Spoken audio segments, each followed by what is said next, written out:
টাঙ্গাইলের চমচম খেয়ে আজকের ভিডিওটা শুরু করছি। আর আমার যেসব আপুরা টাঙ্গাইল থেকে আমাকে দেখছেন, ভালোবাসা দিচ্ছেন, সেই সব আপুদেরকে অনেক বেশি মিস করছি এবং বুঝতে পারছি আপনাদের এলাকার মিষ্টিটা কত বেশি মজার। আসসালামু আলাইকুম everyone, welcome back to Monira's world. সব আপু ভাইয়াদেরকে, আন্টি সোনামণিদেরকে জানাচ্ছি অনেক অনেক ভালোবাসা। সবাই কেমন আছেন? আশা করছি যে যেখানেই আছেন সবাই অনেক বেশি ভালো আছেন এবং নিরাপদে আছেন। আমরাও আল্লাহর অশেষ রহমতে আলহামদুলিল্লাহ পরিবারের সবাই বেশ ভালো আছি। প্রতিবেশী আপুদেরকে নিয়ে টাঙ্গাইলের চমচম খাচ্ছি। আর এই মিষ্টিটা কিসের জানেন? আপনাদেরকে গল্পটা বলছি।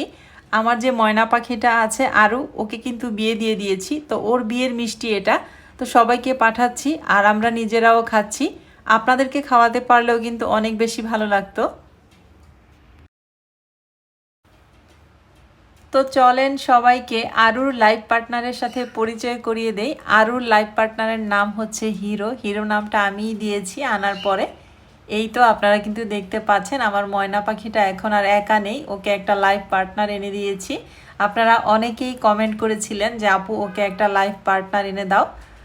তো এই তো আমার যে ময়না পাখিটা আগে ছিল সেটা আমরা ভেবেছিলাম ছেলে, কিন্তু ওইটা মেয়ে। এখন যেটা এনেছি সেটা ছেলে, তার মানে এটার নাম হচ্ছে হিরো, নতুনটার নাম হচ্ছে হিরো। আর আরুকে তো আপনারা চিনেনই। তো আরুর লাইফ পার্টনারের নাম হচ্ছে হিরো। তো এই তো দুইজনের জন্য কিন্তু একটা নতুন বাড়িরও ব্যবস্থা করা হয়েছে, বড় একটা খাঁচা আনা হয়েছে। আর খাঁচাটা পুরো হোয়াইট কালার করা হয়েছে। আপাতত ওরা ঘরের মধ্যেই আছে, বারান্দায় ওদেরকে সেট করা হবে। বাবা আরু, আরু, হিরো দেখি আরুকে ডাকছে। হিরো, আরু, আরুকে ডাকো। আরু, আরু, আরুকে ডাকো। তুমি না আরুকে ডাকতে পারো? আরু, এই তো গুড বয়। আরু, তোমার নাম কি? কলা খাবা তোমার নাম? তোমার নাম তো আরু, ওর নাম হয়েছে হিরো। তুমি বকা কেন? তুমি ওকে ডাকবা, ওকে ডাকা শিখবা তুমি। হিরো, ওই যে আরু তোমাকে ডাকতেছে। আরু, আরুকে ডাকো তো। হিরো, আরু,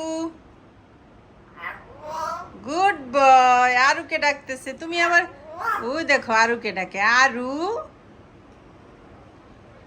হিরো কিন্তু আরুকে ডাকা শিখে ফেলছে। আরু, তুমি হিরোকে ডাকো। আরু, আরু, আরু তুমি ডাকো হিরোকে। হিরোকে ডাকো। আরু, আরু, আরু, হিমু কোথায়? হিমু, হিমু কোথায়? আমাদের তুনতুনিটা কোথায়? তুনতুনি বেবিটা কোথায় আমাদের? হিমু, আরু, আরু হলো ময়না। আরু তো বুঝলাম, ময়নাকে ডাকো। তুমি না ময়না ডাকতে পারো? ময়না, জি বাবা। ও তো তোমাকে ডাকতেছে আরু বলে, তুমি পারো না? তুমি হিরো ডাকো। জি বাবা, হিরো বলো। হিরো, আরু,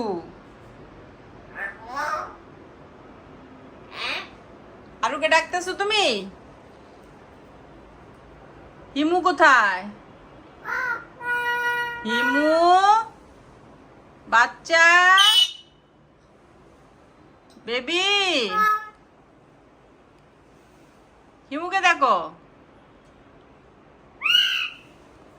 আরু,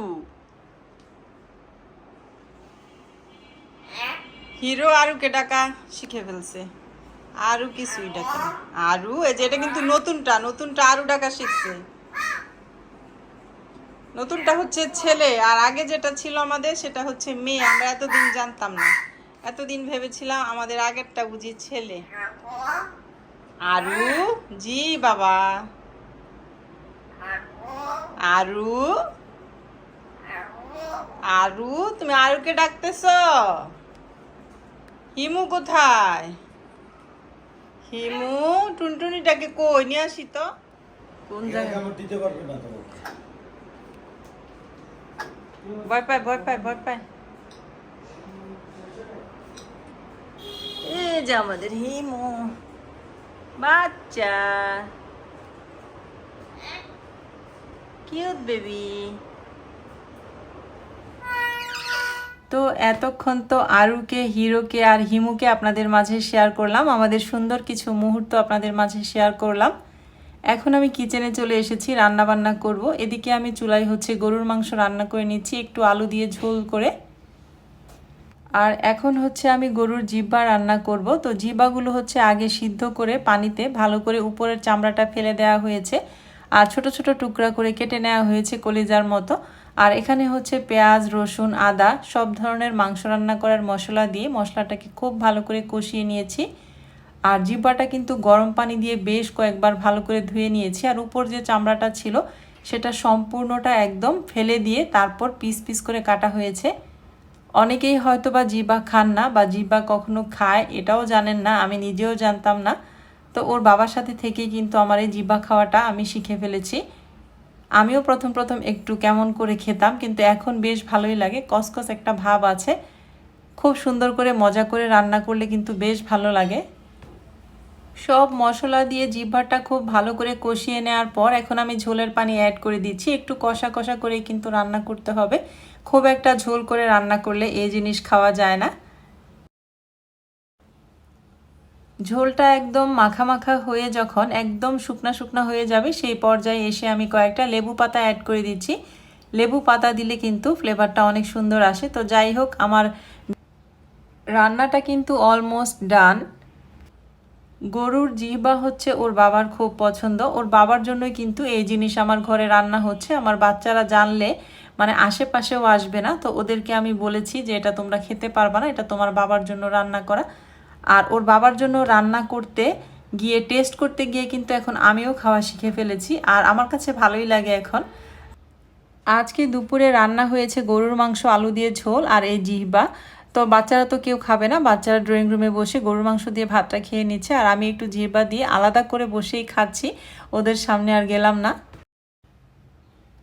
খাওয়া দাওয়া শেষ করে কিছুটা সময় রেস্ট নিলাম, বিজনেসের কিছু কাজ করলাম। এরপর আমি আর আরিয়ানা এসেছি এখন ভ্যানিটিতে, মানে একটু পার্লারে এসেছি। আগামীকালকে আমাদের বিয়ের দাওয়াত আছে। তো আজকে ছিল বৃহস্পতিবার আর শুক্রবার মিলিয়েই কিন্তু আমার আজকের এই ব্লগটি। আজকের ব্লগটি আশা করছি সবাই স্কিপ না করে পুরো ভিডিওটি জুড়ে থাকবেন, আপনাদের কাছে অনেক ভালো লাগবে। আজকে পার্লারে আসার প্রথম কারণ হচ্ছে একটু ফেসিয়াল করব আর চুলটা কাটবো। চুলটা অনেক বেশি লম্বা হয়ে গিয়েছে, আর ইদানিং মাথাটা প্রচুর ব্যথা করে, মনে হয় যেন চুলটা অনেক বেশি ভার ভার লাগে। তো চুলটা একটু কাটবো আর কি, দেখি কতটুকু কাটি। এই তো এখানে চুল কাটতে অলরেডি বসে গিয়েছি, আমার চুল কাটা অলরেডি হয়ে গিয়েছে। আর আমি কিন্তু আজকে অনেক চুল কেটে ফেলেছি, মানে অনেক ছোট করে ফেলেছি। এত বেশি মাথা যন্ত্রণা হয়, মানে চুলটা বেঁধে খোপা করে রাখলেও মাথা যন্ত্রণা হয়, কোনো ক্লিপ দিয়ে আটকিয়ে রাখলেও অনেক বেশি মাথা যন্ত্রণা হয়, মনে হয় যে মাথার উপরে অনেক বেশি ভার এরকম লাগে। তো সেজন্যই আমি চুলটা একটু ছোট করে ফেললাম। আর যে পার্লারের মেয়েরা ছিল ওরা বলছিল যে আপু চুল নিয়ে যাবেন বাসায়, অনেক বড় বড় করে চুলটা ওরা সুতা দিয়ে পেঁচিয়ে রাখছিল, ওরা নাকি এটা কেটে কেটে শিখবে। তো আমি বললাম যে না আপুরা, এটা তোমরা রেখে দাও, তোমরা তোমাদের কাজে লাগিও, এই চুল নিয়ে আমি আর কি করব। তো যাই হোক, চুলটা কাটার পর মাথাটা অনেক বেশি পাতলা লাগছে আজকে। আরিয়ানা কেটেছে ফ্রন্ট লেয়ার, আর আমি কেটেছি স্টেপ লেয়ার। এটাই আমি আগে সব সময় কেটে রাখতাম। তো যাই হোক, পার্লারের সব কাজটা শেষ করে আমরা এখন মা মেয়ে মিলে বাসায় চলে যাচ্ছি। তো বাসায় যাওয়ার আগে আমাদের টুকিটাকি কিছু জিনিসপত্র কেনাকাটার আছে, সেগুলো একটু কিনবো, তারপর আর কি বাসায় যাব।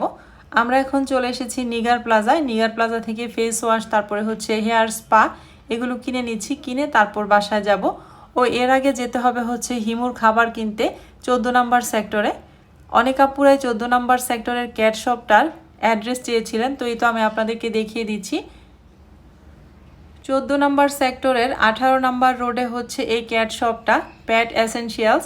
তো এই তো আমরা কিন্তু এখন ঢুকবো, হিমুর জন্য খাবার কিনবো।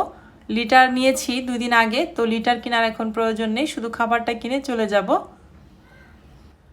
আমি একটু কাছ থেকে কিন্তু অ্যাড্রেসটা আপনাদেরকে দেখিয়ে দেওয়ার চেষ্টা করছি। যারা এই ক্যাট শপটার অ্যাড্রেস জানতে চেয়েছিলেন, আশা করি তারা এখান থেকে ক্যাট শপের অ্যাড্রেসটা দেখে নিতে পারবেন।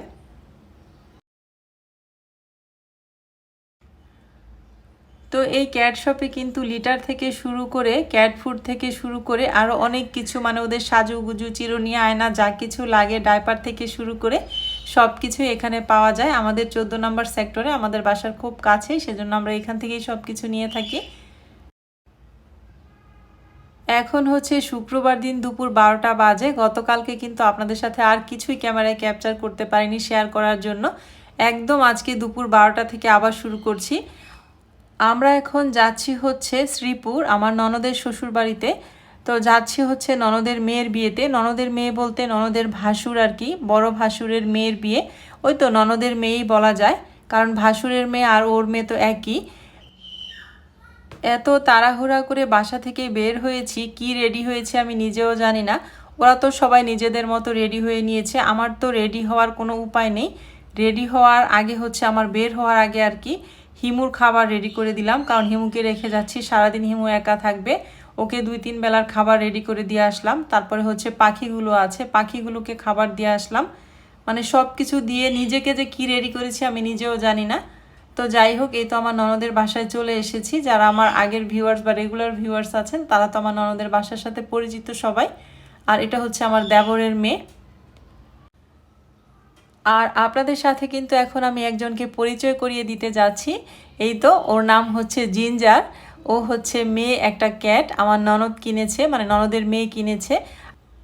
কি কিউট তাই না? ওকে দেখে এখন হিমুকে অনেক বেশি মিস করছি, আর অনেক আফসোস হচ্ছে কেন নিয়ে আসলাম না। আর আমার ননদও বারবার বলছিল যে কেন নিয়ে আসলেন না। আর ওর সাথে কিন্তু আমাদের হিমুর বিয়ের কথাবার্তা চলছে। তো যাই হোক, আমরা অনেক বেশি হাসাহাসি করছিলাম, মজা করছিলাম। তো যাই হোক, এরপরে আমরা হচ্ছে খাওয়া দাওয়া করতে চলে এলাম। খাওয়া দাওয়া করার আগে ওর বাবা হচ্ছে গিফট দিয়ে দিল। আর ওরা হচ্ছে অনেক জায়গায় প্যান্ডেল করেছে, অনেক মানুষ খাওয়াচ্ছে, তো প্রায় 15,000-এর বেশি মানুষ খাওয়াচ্ছে, প্রচুর মানুষ। তো একটু লাইন ধরেই হচ্ছে খাবারের টেবিলে বসতে হয়েছে।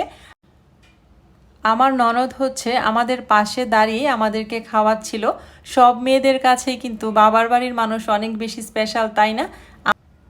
এই টেবিলে আমি, আমার যা, আমাদের বাচ্চারা বসেছিলাম। আমাদের খাওয়া দাওয়া শেষ করে ওঠার পর ওর বাবা এবং ওর চাচু সবাই বসে গিয়েছে।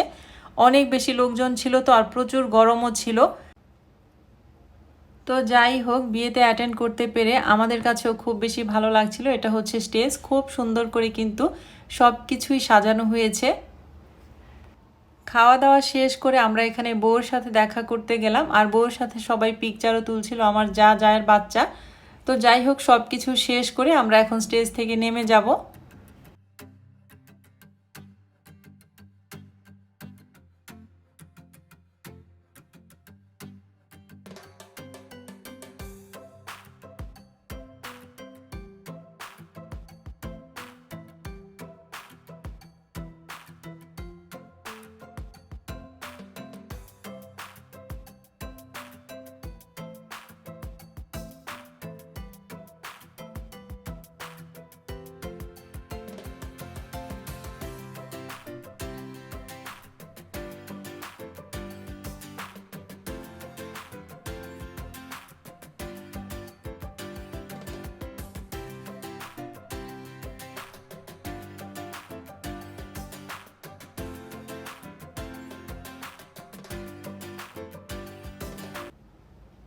এরপরে আমরা উপরে চলে এসেছি। যে পরিমাণ গরম, নিচে আর থাকতে পারলাম না। আর উপরে বারান্দায় দাঁড়িয়ে দাঁড়িয়ে কিন্তু দেখছিলাম গেটে যে বর কখন আসে। তো বর কিন্তু অলরেডি চলে এসেছে। আর বর দেখলাম যে একটা ফুলের তোড়া বানিয়ে, টাকা দিয়ে একটা ফুলের তোড়া বানিয়ে গেটে প্রবেশ করলো। তো সেটাই আমরা উপর থেকে দেখছিলাম, আর কিছুটা আপনাদের সাথে ক্যামেরায় ক্যাপচার করলাম। একদম মেন রোডের সাথে ওদের বাড়ির গেটটা, তো সেখানেই হচ্ছে বরকে বরণ করা হচ্ছে। এই তো ফুলের পাপড়ি ছিটানো হচ্ছে, আর দাদি নানি হচ্ছে আংটি দিয়ে বরকে গাড়ি থেকে নামিয়ে আনলো। তো আস্তে আস্তে করে কিন্তু বর দাদি নানিকে নিয়ে সামনের দিকে আগাচ্ছে। আমি যতটুকু পেরেছি আপনাদের সাথে ক্যামেরায় ক্যাপচার করে শেয়ার করার চেষ্টা করেছি। আর কেন জানি কোনো বিয়েতে গেলে বউকে দেখলে বা জামাই যখন ঢুকছে বা জামাই বরণ করা দেখলে আমার নিজের মনের মধ্যে অজান্তে একটা চাপা কান্না চলে আসে। আমি জানি না কেন এরকম লাগে, হয়তোবা আমার মেয়ে বড় হয়েছে, আমার মেয়ের বিয়ে দিতে হবে, সেজন্য হয়তো সেই কথাটা মনে পড়েই আমার এমনটা হয়। তো যাই হোক, এই তো হচ্ছে বর। উপর থেকে আপনাদেরকে একটু দেখাচ্ছি। বর হচ্ছে দাদিকে ধরে ধরে নিয়ে আসছে।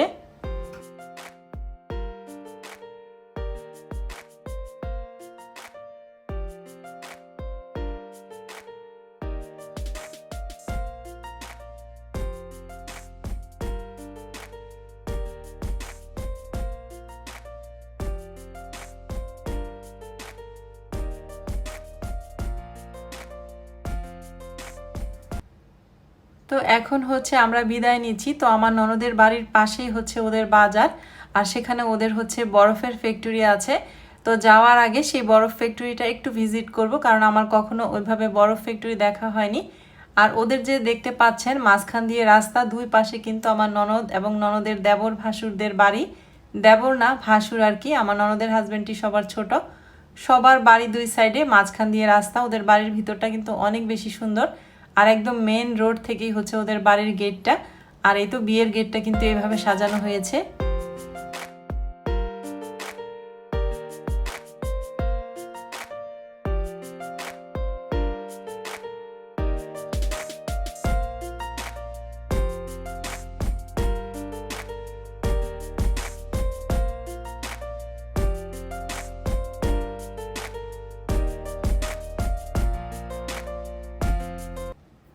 এরপরে বরফ ফ্যাক্টরিটা যখন ভিজিট করতে যাচ্ছিলাম বাজারের ভিতর দিয়ে, দেখলাম বিশাল বাজার, আর এখানে সব রকমের শুটকি পাওয়া যাচ্ছে। তো শুটকি দেখে তো আর লোভ সামলাতে পারলাম না, আর কিছু বাজার ঘাটও করতে হবে। দেখলাম যে সব কিছুরই দাম এখানে অনেক কম আমাদের উত্তরার তুলনায়। তো এখান থেকে আমি বেশ কয়েক রকমের শুটকি নিয়ে নিলাম। 2টা লবণ দেওয়া ইলিশ নিলাম, চ্যাপা শুটকি যেটাকে পুঁটি শুটকি বলে সেটা নিলাম, বালা চাও নিলাম 2 বক্স, আরও যেন কি একটা শুটকি নিলাম। মোট 4-5 রকমের শুটকি নিলাম। তো যাই হোক, শুটকিটা নেওয়া শেষ করে আমি এখন ভাবছি এখান থেকে কিছু বাজারও করে নিয়ে যাব। এই বাজারটা হচ্ছে আমার ননদের হাজব্যান্ডের। তো এখান থেকে দেখলাম সব কিছুই অনেক দাম কম রাখছে, বলছে আপনারা আমাদের মালিকের লোক, আপনাদের কাছ থেকে সব কিছুই কমিয়ে রাখবো। পেঁয়াজ হচ্ছে 100 টাকা কেজি, যেখানে আমি উত্তরায় পেঁয়াজ কিনি 140 টাকা কেজি। তো যাই হোক, একটু বেশি করেই পেঁয়াজ, আলু 2-3 রকমের আলু নিলাম, কচুর ছড়া নিলাম, পেঁয়াজ নিলাম, তারপরে হচ্ছে একটু সবজিও নিয়ে নিলাম। তো মোটামুটি যা যা লাগবে মনে করে নেয়ার চেষ্টা করেছি, কিন্তু এত পরিমাণ গরম লাগছিল, মাথার ঘাম পায়ে পড়ছিল। তো যাই হোক, একটু তাড়াহুড়া করছিলাম, বলছিলাম যে একটু বাজারগুলো গুছিয়ে যেন গাড়িতে দিয়ে আসে। তো আমরা এখন বের হয়ে যাব, লোকটা বাজার হচ্ছে সব কিছু রেডি করে আমাদেরকে দিয়ে আসবে। ভিডিওর শুরু থেকে যারা এতক্ষণ ধৈর্য ধরে আমার এই ভিডিওটি দেখছেন, তারা কিন্তু প্লিজ ছোট্ট একটা লাইক দিয়ে ভিডিওটি কন্টিনিউ করবেন। আর যারা আমার চ্যানেলটাতে আজকেই প্রথম এসেছেন, আপনারা কিন্তু অবশ্যই চ্যানেলটিকে সাবস্ক্রাইব করে চ্যানেলটির পাশে থেকে যাবেন পরবর্তী ভিডিওটা দেখার জন্য। আমরা কিন্তু অলরেডি রওনা দিয়ে দিয়েছি, আর আমাদের সাথে আমার যা আছে, যায়ের মেয়ে আছে। আমরা এখন গাজীপুর কৃষি গবেষণা দিয়ে ঢুকেছি। আর কৃষি গবেষণার ভিতরে কিন্তু অনেক বেশি সুন্দর পরিবেশটা। রাতের বেলা দেখে আর নামলাম না। এখন আছি আমরা ধীরাশ্রমে। তো এখানে কিন্তু রাস্তার দুই পাশে অনেক হোটেল, রেস্টুরেন্ট এগুলো হয়েছে, ফুচকার জায়গা হয়েছে, মানে ফুচকা খাওয়ার আর কি। তো সেখানেই আমরা গাড়িটা থামিয়ে, ওর বাবা হলো চা খেলো, বাচ্চারা আইসক্রিম খেলো, আর আমরা হচ্ছে ফুচকা খেয়ে নিলাম। ফুচকা খাওয়া শেষ করে আমরা এখন রওনা দিয়েছি বাসার উদ্দেশ্যে। আর অনেক বেশি টেনশন হচ্ছিল, হিমুকে রেখে গিয়েছি, হিমু জানি কি করছে। এখন হচ্ছে আমরা আছি টঙ্গীতে, আমার শ্বশুর বাড়িতে। আমার যাকে নামিয়ে দিচ্ছি, আমার যাকে নামিয়ে দিয়ে আমরা তারপর উত্তরার উদ্দেশ্যে রওনা করব। তো সব মিলিয়ে কিন্তু এই ছিল আমার আজকের ভিডিওটি। আপনাদের কাছে কেমন লেগেছে সব মিলিয়ে অবশ্যই কমেন্ট করতে ভুলবেন না। আর নেক্সট একটা ভিডিও নিয়ে আবারও দেখা হবে নেক্সট বৃহস্পতিবার দিন। আজকের মতো আমি এখান থেকে বিদায় নিয়ে নিব। সবাই অনেক বেশি ভালো থাকবেন। ভিডিওটির শেষ পর্যন্ত কিন্তু দেখবেন হিমু আমাদেরকে সারাদিন না পেয়ে কী করেছে। ভিডিওর শেষ মুহূর্তটা কিন্তু অনেক বেশি স্যাড মোমেন্ট ছিল। আমরা হিমুকে অনেক কষ্ট দিয়েছি আজকে।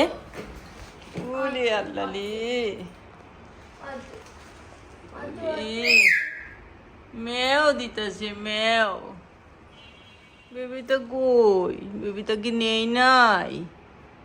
উলি আল্লাহ লে, উলি বাবা লে, বেবি তো কি নেই নাই, খুঁজছো তুমি সবাইকে। উলি বাবা লে। আসু খাবার দিয়ে খাবার শেষ না আল্লাহ খাবার শেষ। বাচ্চা তোরে রাখতে গেছি গা সালাটা দিন ওরে বেবি